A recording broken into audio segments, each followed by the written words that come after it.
Awesome. Hey, everybody. What I'm going to be doing for the next few days here, today is Wednesday. So it'd be Wednesday, Friday, next week, Monday, Wednesday, Friday, is we're doing some blues workshops.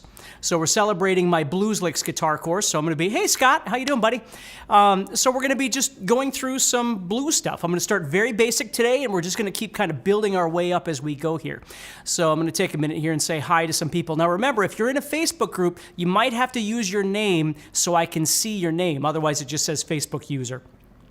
So I see Sergey is here, Bruce is here, of course, Scott is here, Daniel, Keith, Lorraine, thank you. Lorraine is from Nova Scotia. She's here. This is awesome. Leah, Daniel, Steve, Edward, Trevor, Bucket is here. Shanna, Mark, Guido, Christopher. Awesome. Mark. We just got all kinds of people here. So thank you so much, everybody. This is awesome. I'm so glad that you're here. So again, what we're doing is I've got a guitar course called Blues Licks. You can head over to guitar-zoom.com and check it out. A bucket will do. Exactly. But anyway, what we're going to do is over the next few days, again, today is Wednesday, and then Friday, and then Monday, Wednesday, Friday of next week, I'm going to be talking about different blues elements. But today we're going to start off very basic, just talking about 12-bar blues. Because if you want to learn how to solo with blues, you really need to learn the fundamentals, and that's why we need to start at the very beginning today and talk about that a little bit, okay? So Roland is here from Germany. Hello, Roland. Kenneth is here. Ed is here. Awesome. Look at everybody. This is so awesome. Thank you so much for your time. And also, my switcher finally showed up. So I finally have my switcher here. It took 3 months to show up, but here it is. So now I can switch over to this angle. And I can switch over to that angle so you can look at my feet because, you know, it's important to see my feet. But anyway, you get the idea. So I'm still getting all of that stuff set up, but it's finally here, which I'm glad about, especially this shot. That way you can look at my feet. There you go. Very important. So anyway, let's go ahead and get started. So again, one more time, celebrating. You can see the link somewhere over there for the Blues Licks course. If you're interested in learning blues licks, that sort of thing, please do me a favor and check out that Bigfoot is not me, that is for sure. Check out that guitar course. So anyway, what we're going to do today is we're going to talk about, good day, Matthew. We're going to talk about 12-bar blues, understanding 12-bar blues, the basics of understanding 12-bar blues, which also means we're going to have to understand some basics of theory, but I'm going to make it super easy for you, okay? So what we're going to do is, to start off, we're going to talk about the construction. Now, what makes blues different than a lot of other styles of music is when you say something like rock, or you say metal, or you say jazz, or you say country, you're talking about all kinds of different things, and most certainly when you say blues, you are too. But there's a common language that we use with blues, which is what we refer to as the 12-bar blues. Now, blues doesn't have to be 12 bars means 12 measures long. Blues doesn't have to be 12 measures long. It can do all kinds of different things. And I always tell people, like with students, I tell them, there's a difference between something being blues and being bluesy. Like AC/DC did a couple of songs that were blues, but most of their music is very bluesy. Right? You see the difference? Led Zeppelin played bluesy songs, but on occasions they played blues songs. And then you have people like Muddy Waters or Buddy Guy or B.B. King or whoever that played a lot of blues songs, right? So what's really great about blues, especially in teaching students about soloing and things like that, is there's more parameters to it than there are when somebody just says rock or something like that. So what we want to do is understand that when we talk about blues, one of the things we want to learn is this system called a 12-bar blues or 12-measure blues. And what's great about that is once we learn it, we can predict when the chord changes are happening and know what those chord changes are, and then respond to that with our playing, you see? So when we talk about blues, the first thing to understand is that when we say 12 measures, what we're doing is we're talking about this. And I'm just going to play through the 12-bar blues very quick here so you can kind of understand this. Steve says, can you explain how the 8 or 16? Absolutely, we can get into that. How 8 or 16 is different than 12-bar. So if I start off with just this 12-bar, just turn down my volume a little bit here. And I'm going to play in G.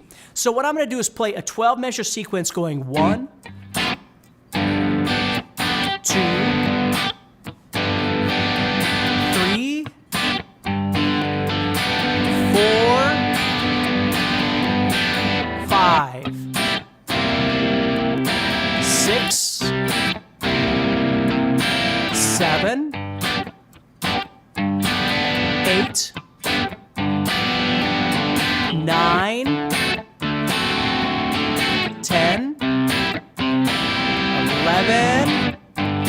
and then the 12th measure,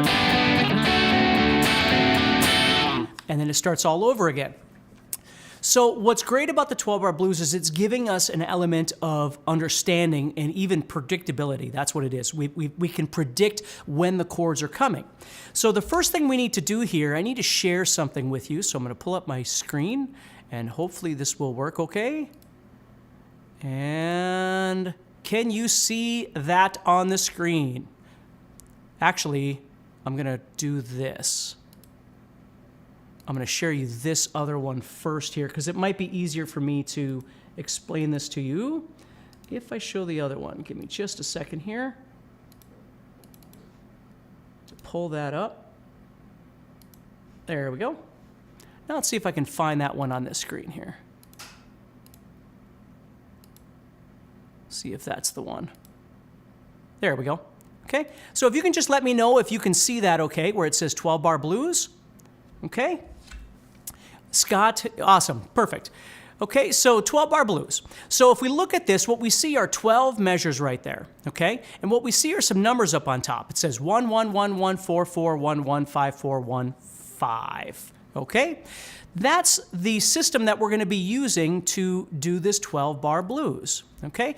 So if you think about it, when we count in music, and again, we have music theory that we're not really going to get into, but if we make this super simple, let me take this out of the way just for a second here. Okay? If we were in the key of whatever, let's not worry about sharps and flats and all that kind of stuff right now. Let's just make this really easy. Let's say we were in the key of A.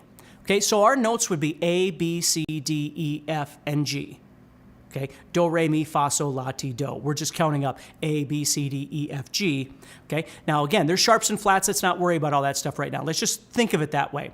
So if the notes are A, B, C, D, E, F, and G, that means our chords are going to be A, B, C, D, E, F, and G. And yes, we get major chords and minor chords and that sort of thing, but again, let's keep this nice and easy. And just understand that we're getting an A chord of some sort, and a B chord of some sort, and a C chord, and a D chord, and an E chord, and an F chord, and a G chord. So when we see this display that says 1, 4, and 5, what it's referring to is the first chord, the fourth chord, and the fifth chord in the key of whatever it is we want to be in. So let's say, for instance, we were going to be in the key of A. Well, in A, the first chord would be A. We want that. That's 1. Second chord would be B. We don't want that. Third chord is going to be C. We don't want that. Fourth chord is going to be D, which we do want, and fifth chord is going to be E. A, B, C, D, E. And you can just count up A, B, C, D, E. A, D, and E are the 1, the 4, and the 5 chords in the key of A. Those are the chords that we need to start learning how to play fundamental blues, are the A, the D, and the E, which is the 1, 4, 5. Now you might ask, well, why is it 1, 4, 5? Why not just say A, D, and E? And here's the reason is, what if we didn't want to play in the key of A? What if we wanted to play the blues in the key of G? Well, then the same rule would apply. We could go G, and then the next note after G in the musical alphabet is A. It's not H. There is no H. So we go G, A, B, C, D, and so on. But G, A, B, C, D, G, C, D, G, C, D, 1, 4, 5. That's why it's written as 1, 4, 5, is because it's just telling you this is the chord progression. You don't really need to be in the key of A or the key of D. You can be in any key you want to. Okay? So that's what it's telling us. So what this chart is showing us here, let me make it a little bit bigger so you can see it as best you can here. Okay? So what it's telling us is for the first 4 measures, we're just going to play a 1 chord. Okay? Now, our example, we're going to be in the key of G for now, but we can move this into any key we want. But the next 4 measures are going to be a 4 chord for 2 measures and a 1 chord for 2 measures. So when I teach this to students, I always tell them, remember 1, 1, 1, 1, 4, 4, 1, 1. And remember it in groups of 4. You see, we have 3 groups of 4 sitting right there. The first 4 are just 1s. The second 4 are 2 4 chords and 2 1 chords. And then the end, the last 4 measures, we can just call this for now the turnaround. This is where we introduce the 5 chord. So we get 5, 4, 1, and then 5 again. So we memorize these 3 segments, 1, 1, 1, 1, 4, 4, 1, 1, 5, 4, 1, 5. And we do have to memorize that. Now you could write that down or do whatever you want, but you're thinking 1, 1, 1, 1, 4, 4, 1, 1, 5, 4, 1, 5. Now when I played that for you just a little bit ago, that's what I played. I played 1 for 4 measures. 1, 2, 3, 4. Well, here it comes. I got to go to the 4 chord for 2 measures. 1, 2. Then I got to go back up. 1, 2. So that was the middle 4 measures right there, right? Now I'm on the bottom, 5, 4, 1, 5. So I have to move over to the 5 chord, which in the key of G is G, C, and D. Now we're going to get to that in just a second. I'm going to show you another shortcut, and then we'll start building this all out so this makes sense to you. So now I'm on the 5 of the key of G, which is D, 5, 4, which is C, 1, and then back to the 5.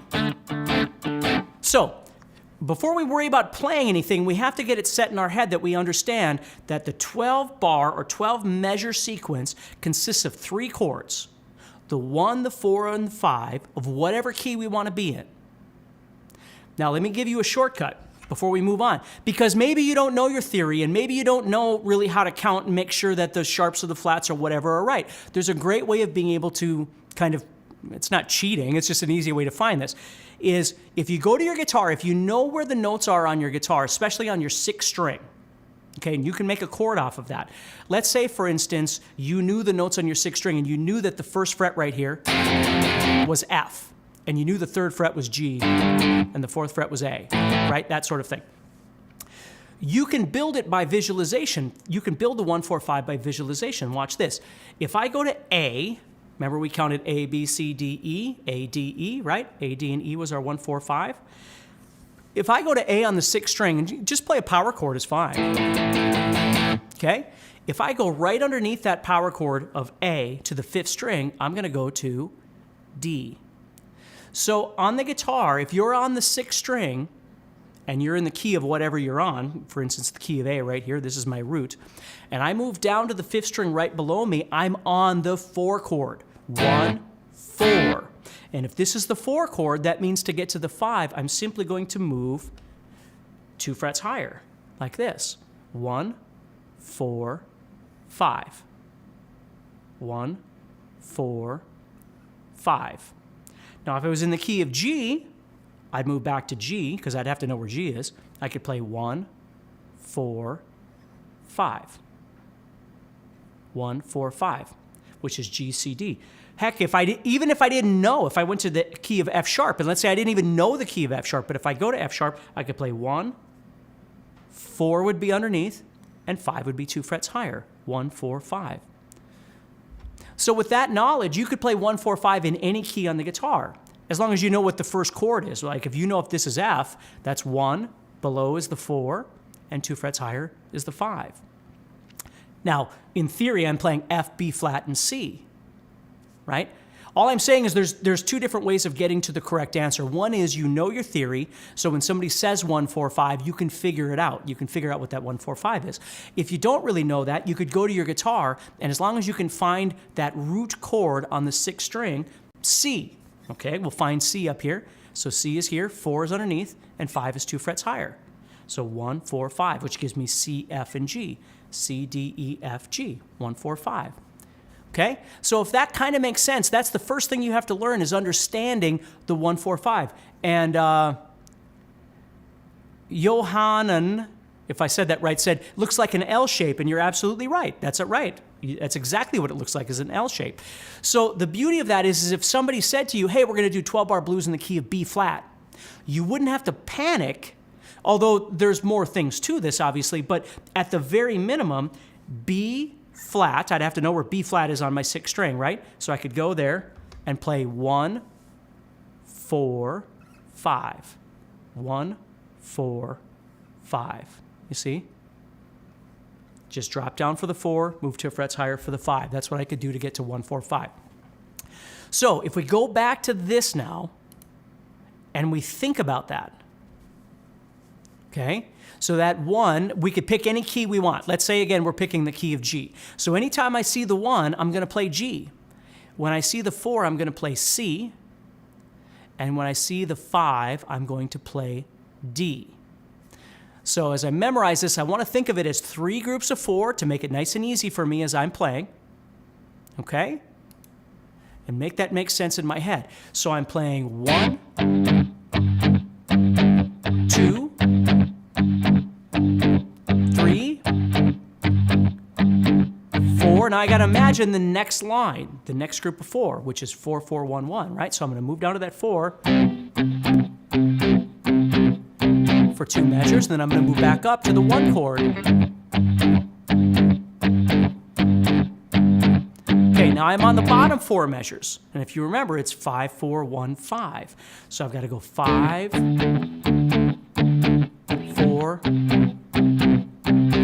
1, and then I'm going to do that 5 to tag this, and then it starts all over.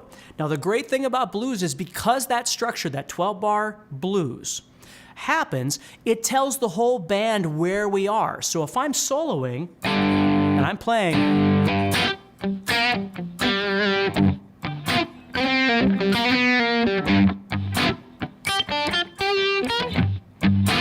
here comes the 4,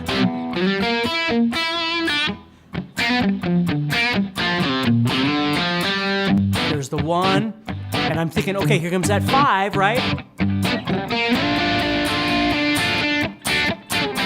4, 1, and there's my 5 at the very end. So I'm thinking about that as now I've obviously done this a few times, but I'm thinking about that as I'm playing. I'm hearing those changes happening, the 1, the 4, and the 5, by visualizing this. That's what I'm seeing. That's what I'm hearing in my head. Okay? Is that 12-bar blues? So it's very important to understand this because, like for instance, the guitar course I'm talking about, blues licks, I show you how to play a bunch of blues licks, but when you play those, again, you don't just have to learn blues licks to play over blues. You can play blues licks over rock and all sorts of different things. But it's nice to have this understanding because before I learned this sort of thing that I'm explaining to you right now, soloing for me was very linear. Before I understood, like I learned how to play guitar and really understood very little when I first started playing. And I remember somebody explaining to me how, well, look, when the 4 chord comes up, if we're in the key of G, and the 4 chord comes up, it's a C chord. You could redirect your soloing to do something that's more specific to that chord, instead of just playing anything all the time, or a better way of saying it is playing kind of nothing all the time, because I'm just doing whatever, right? I could start thinking more about, okay, over the G, and then over the C,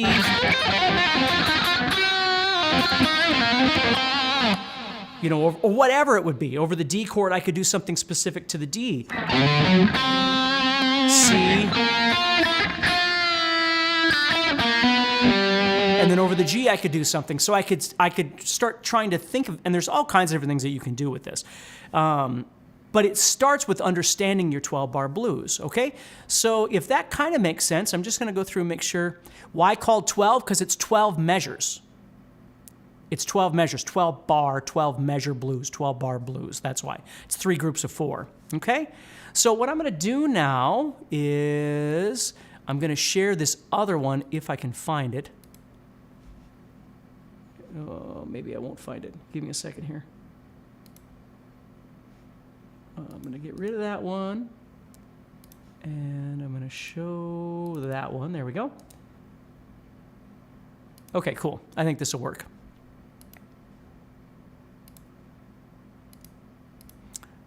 There we go. And hopefully this, yeah, there we go. All right, so now if you look at this one, can you see my screen? Hopefully you can. My screen says 12-bar blues in the key of C. So now when you're looking at that, hey Eddie, how you doing, buddy? So 12-bar blues in the key of C. If you can see that, please let me know if you can see that before I move on here, just so. Aman is here, cool, from Kenya, very cool. All right, awesome. So you'll see that now all we did was we plugged in the chords. Instead of saying 1, 4, 5, we've now plugged in C, F, and G over the 1, 4, 5. And this is why I think, perfect, thank you, Scott. This is why I like to be able to show people the 1, 4, 5 to begin with when you're doing this, because that way you're not thinking C, F, and G. Like every time you play blues, you're not thinking C, F, and G. You're thinking 1, 4, 5 in any key you choose to be in. Okay, but that just shows you right there how it moves into and becomes a particular key, and even looks the same. C, C, C, C, F, F, C, C, and then we got our 5, 4, 1, 5 on the bottom, the G, F, C, and G. Okay. Now what's going to happen is tomorrow, or excuse me, today's Wednesday. I keep forgetting what day it is. Friday, when I do this again, we're going to start talking about rhythms. Okay, we're going to talk about swing and shuffle and different kinds of things like that, so we can apply that to what we're doing right now. But what I want to do for today to finish this off is to get you to understand some of the chord options that you've got as you play. Okay, so let's say, for instance, I was playing a G major and a C major and a D major. Okay, G, C, and D. Now, they don't really sound bluesy at this point. They can sound very rock and roll, but they don't sound as bluesy. So what can I do to make these chords sound a bit more bluesy when I'm playing this 12-bar blues?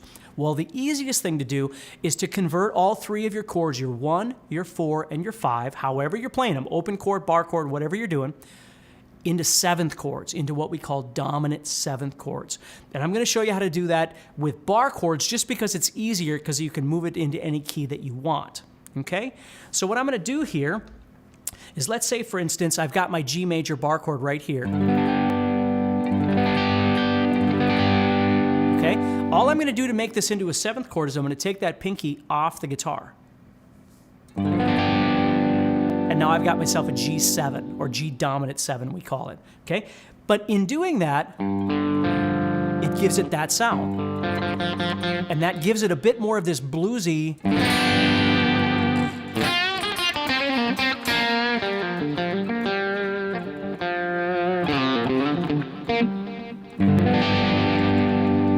kind of sound, you see? So that's all you have to do on a 6-string bar chord, is simply take that pinky off the guitar and you're going to get that 7th sound anywhere you go on the 6th string. Okay? So when I move to the 5th string now, so I'm moving from G, I'm moving down to the C. Remember I was playing a power chord before? Well, C major bar chord would look like this. And if you don't know your bar chords, obviously it would help to learn these. But if I wanted to play this as a C7, what I'm going to do is play 3, 5, 3, 5, 3. And the way I'm going to do that is I'm going to bar over the 3s, put my 3rd finger on the 5th fret of the 4th string, and my pinky on the 5th fret of the 2nd string.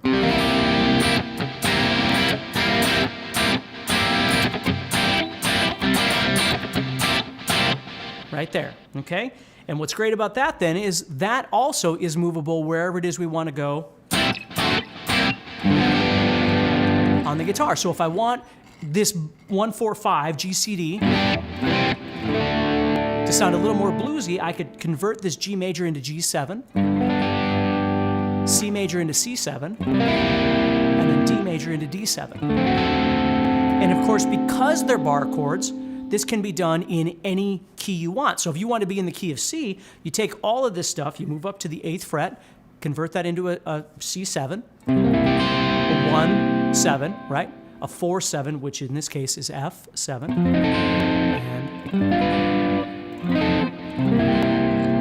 and that's a great way of getting your guitar to sound a little more like blues, okay?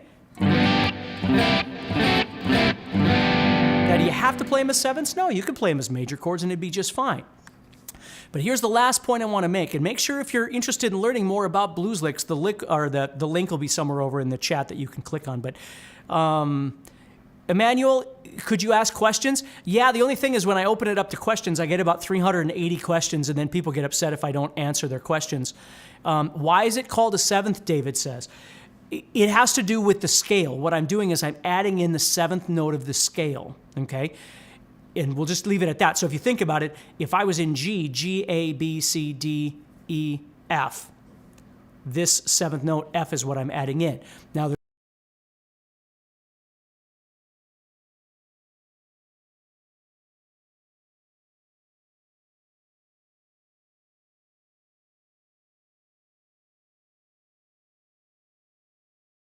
are you guys still there?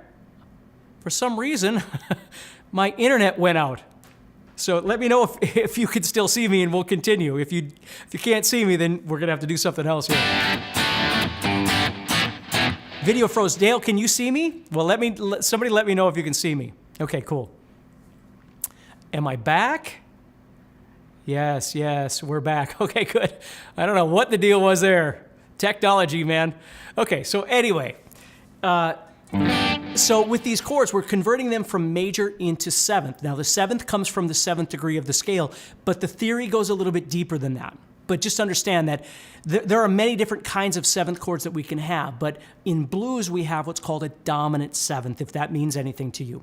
And the seventh that we're adding in is what we call the flatted or the minor seven. That's what we're adding into the major chord. Okay? If none of that means anything to you, do not worry about it. I'm just saying it for people that are asking. Okay? We're not, but you are back? Okay. Yes. Okay, good. Everybody's still here. Good. Okay, good. All right, good. I don't know what happened. All of a sudden, my thing is like, stream ended. I'm like, I didn't touch anything.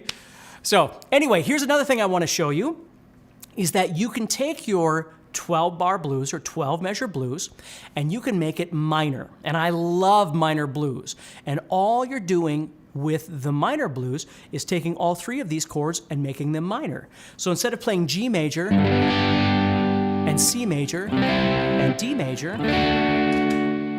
you're making them minor. So again, you have to know your bar chords to do this, but the G, I'm taking my middle finger off to make that minor. And then the C chord, I have 3, 5, 5, 6, or 4, excuse me. Counting backwards there.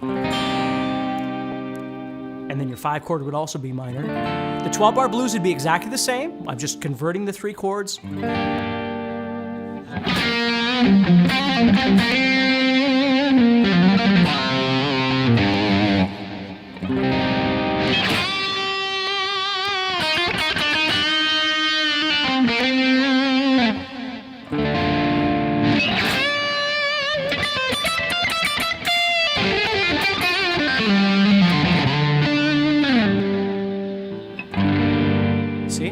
Just sounds really, really pretty. So always remember that your 12-bar blues can be minor as well. Okay? So once you've created those minor chords, you can make them into minor 7. What we do is we take this minor chord and we make them 7th just like we did last time. So this G minor, I could take my pinky off as well. And then you get even more of this kind of...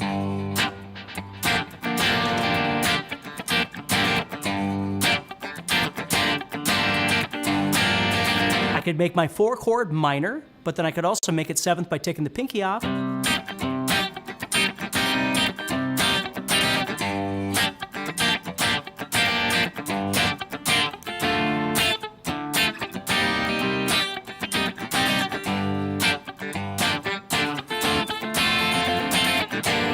You see? So as a soloist, you're thinking about those chords as they come along.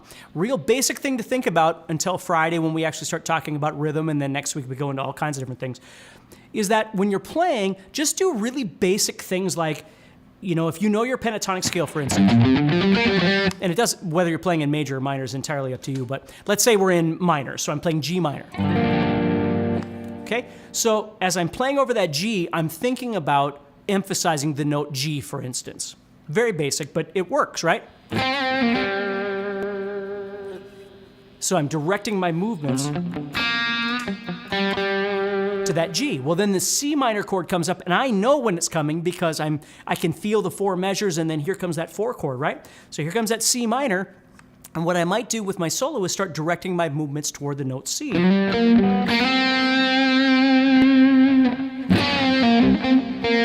comes that G, right? The 1 chord. So I go back to my G. Okay, now here comes that 5 chord, which I know is D, so can I get to a D? Sure. C comes up. Back to the G. You see? So just by adding a little bit of that element, it's going to make your solo sound far more connected to the music that's happening. When you just go...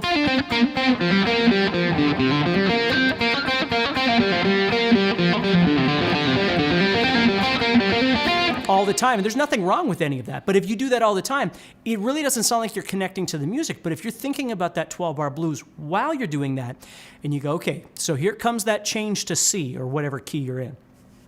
So I'm going to do something a little bit different, or I'm going to try and connect to something of that chord. It can make a really big difference on the way that your solo sounds, you see? So let's see here. Minor, well, not major 7, Volker, not major 7. Major 7 is something different, okay? So, and that's why I don't want to get too lost in this, because the terminology, especially for 7ths, gets really funky. But I'm playing a major chord with a dominant 7, or I'm playing a minor chord with a dominant 7, okay? If you start saying major 7, now you're talking about jazz, like...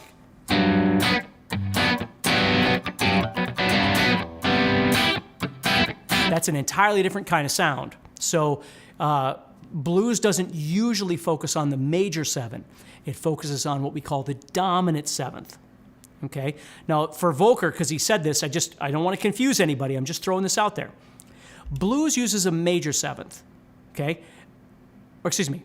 Blues uses a dominant 7. Jazz tends to use a major 7th. And here's how I used to think about it when I was younger and I didn't understand theory.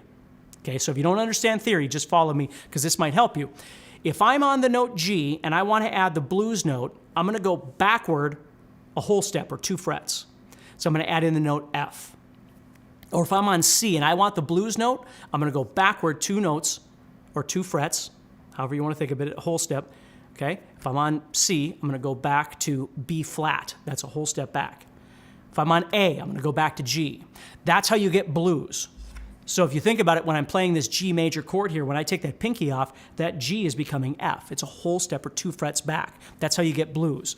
If you want a jazzy sound, it only goes back a half step.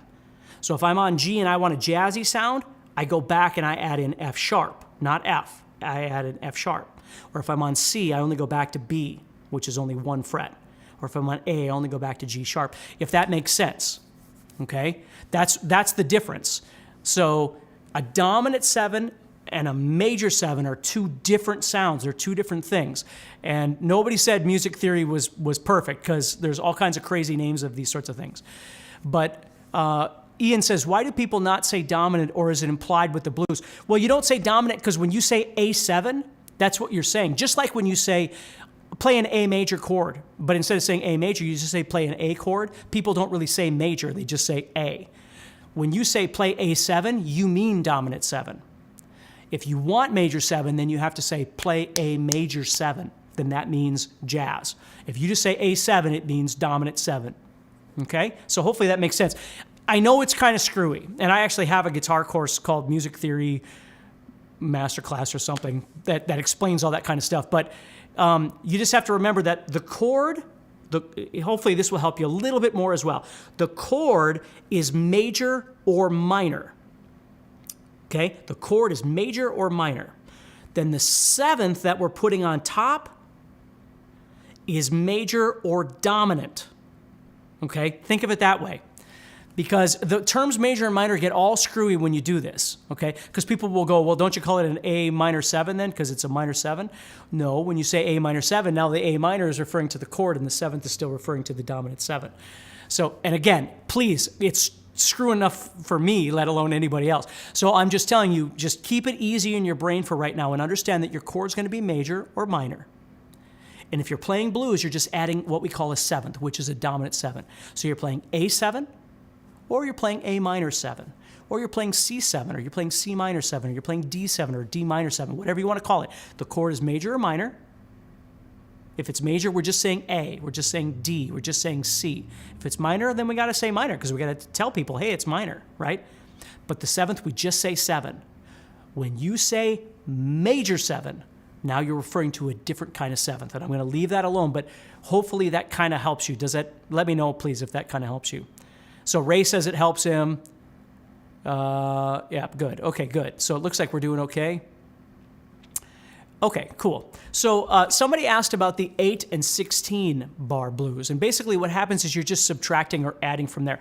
I've always used, there's a lot of songs that you can use, but I've always used like Get a Haircut by George Thorogood, because the students always used to get a kick out of that when I would play Get a Haircut.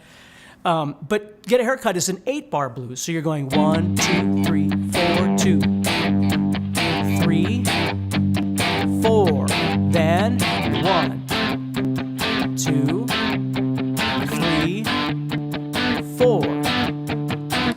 case, that 8-bar sequence is 4 measures of 1, and then 2 4s and 2 5s. And that's it. That's what an 8-bar blues is. Now, there's lots of different 8s and 16s and different things like that. There's lots of different ways of making this blues and deciding on what you want it to be. That's why we're going to stay with 12-bar blues. But just understand that's all that's happening is we're just shortening it up, okay, by using less measures and then making it into something else. So if I play that 12-bar blues and I get this...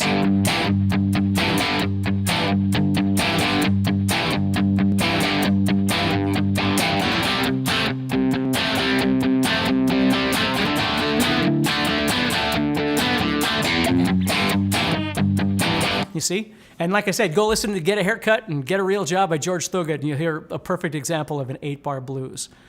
Okay? Let's see here. Phil says, would you play minor pentatonic over minor chords in major scale? Ooh. Well, that's something we're going to get into later on in one of our further discussions. But what he's saying is, when you play, here's the deal. Here's what makes blues so unique, and we're going to get into this next week, okay? But if I'm playing a major chord progression, a major 12-bar blues, 1, 4, 5, so it's G7, C7, D7. Logic says I should play G major pentatonic. And I can play G major pentatonic, and it's perfectly fine. But I can play minor pentatonic over that major chord progression. And people say, well, that doesn't make any sense. I always say, that's right. I always call it the theory of rock and roll. It's what sounds good. Playing minor pentatonic over the major chord really doesn't make any sense. But when you do it, it sounds like rock and roll. It sounds like blues. Right? So even if you hear this G7 and you hear that sound, you immediately go, oh yeah, it sounds like rock and roll. Okay? So theory, logic would say if it's in major, you'd solo major, and if it's in minor, you solo minor. The theory of blues says if it's in major, you can solo either one. Heck, you can solo both at the same time, which is what we're going to talk about next week. If it's in minor, though, you really need to be on the minor side, because if you listen to those chords as I play, let me turn that off. You know, it doesn't really want that happy sound. It wants to stay dark and...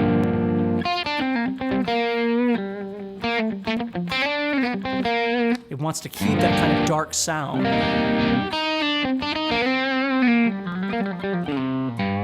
You see? But major blues is an entirely different thing. So again, Phil, hopefully you'll join me next week and we'll get into that a little bit further, okay? So if that makes sense, well, Jimmy, it's Mixolydian, and the thing about Mixolydian still has the major third, of course, where it still doesn't give us the minor third. But anyway, hopefully that helps you a little bit in understanding that. And one thing I will remind everybody is the further you go down this rabbit hole of learning your theory and all these things, theory is a great thing. Don't get me wrong. Theory is, sometimes it's absolutely necessary, but you always have to remember too that some elements of music don't just fit into a nice little box and it all makes sense. That's the beauty of music, is that sometimes things step outside that line and they still work. They still sound good.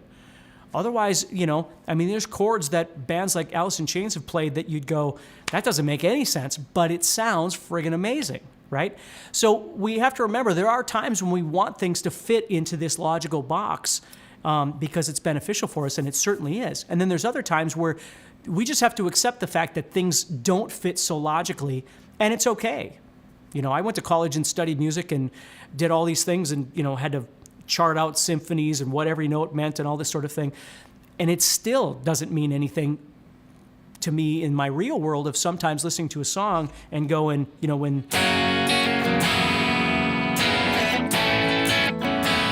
Rooster was written, it wasn't written where Jerry Cantrell's sitting around going, well, if we do this, it'll be a... He's going, hey, if I take my finger off, it sounds kind of cool. If I go up here and take my finger off, it sounds kind of cool. And boom, you have a masterpiece, you know? So just kind of remember that, you know, there's two different ways to look at this sort of thing, and they're both very, very, very important, okay? So hopefully that makes sense to you. Okay, so next time is Friday, same time. So it'll be 10 a.m. Pacific, my time, noon Central, and we're going to be talking about rhythm. So we're going to add some rhythm into this discussion, and then starting next week, we're going to talk about licks, scales, soloing, that sort of thing, and build upon this. Okay? So hopefully that makes sense to everybody. So everybody, take care. Have a great day.